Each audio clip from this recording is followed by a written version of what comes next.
Hello, everybody out there in YouTube snake loving land. Here's a little update on my garter snake, which is a wild caught. I've had it about 4 days now. Caught it on my back 40 on my property. It's an eastern garter snake down here in Montgomery, Alabama, USA. Today I did feed it catfish, and it ate 5 pieces of catfish, which were cut appropriately sized, which usually I believe the rule of thumb is 1.5 times the width of its widest part of its uh, body.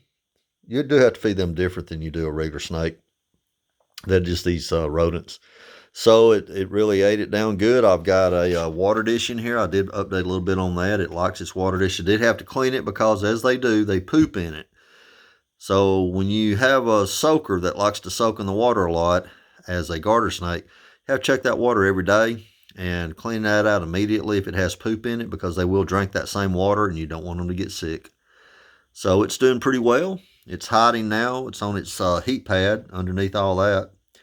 So it'll be done for the rest of the day. I have upgraded and put my one of my thermostats humidity monitors in the bottom to watch everything. This is a 10-gallon, so, sure, it's small. It's all I had available, and I am semi-retired, and, like a lot of us getting older, have health problems, etc., etc. But I do plan on finding a little bigger aquarium, and you see the space I have right here with computers, and, of course, I have my other snakes and tarantulas that I do update on. So, at any rate, leopard geckos over there. As is the way you do things, you just kind of upgrade as you go along. So I have enough room. What I'm going to do is get me a 20 long, which will be a low. It's about the height of a 10-gallon, but it's a 20-gallon. And some of them are even lower. It might have to take me a little while to find it. And a 20 low for one garter snake, in my opinion, will be plenty big. They move around as much as they want to move around. Their life expectancy is so much longer when they're in captivity, especially with a keeper like myself that learns about it and cares about them and knows what they're doing.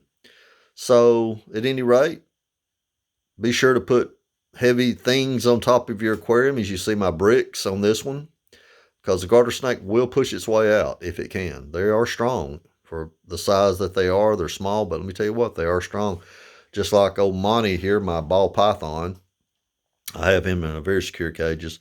So at any rate, I would like to get me like a front opening cage, like I have my corn snake, I call Red. He's a red corn snake. Front opening cages are awesome. And I've got just that one basically. And it opens from the front, and that way you don't really disturb your reptiles, amphibians, whatever you have as much. Because every time I feed, for example, and here he is, he's come out. Look at here. There he is. Uh-oh. He's a little shy. He's on his heating pad, and he's come out to start the rest of his day. Now he's a little apprehensive because I'm here watching him, and he hears the vibrations of the floor and me moving around. He's flicking his tongue out. There you go.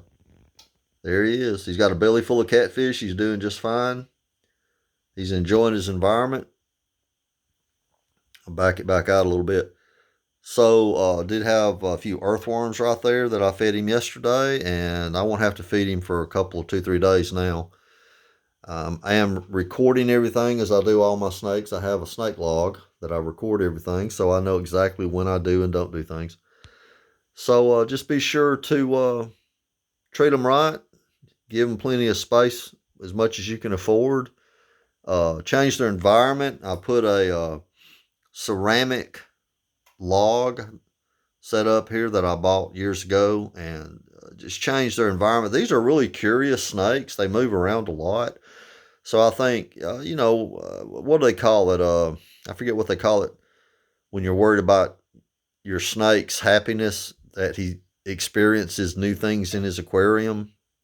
They have a name for that. At any rate, I try to move things around, especially for a curious snake that comes out a lot. And what I like about it's my first garter snake I've ever had, really. What I like about this is that they come out a lot. They hang out a lot.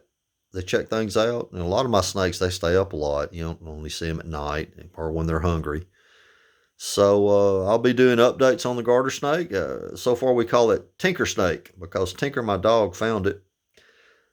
Well, it's over 5 minutes now. I'm bored myself, so I'll go ahead and sign off. It's the old man doing stuff down here in Montgomery, Alabama. Y'all take care.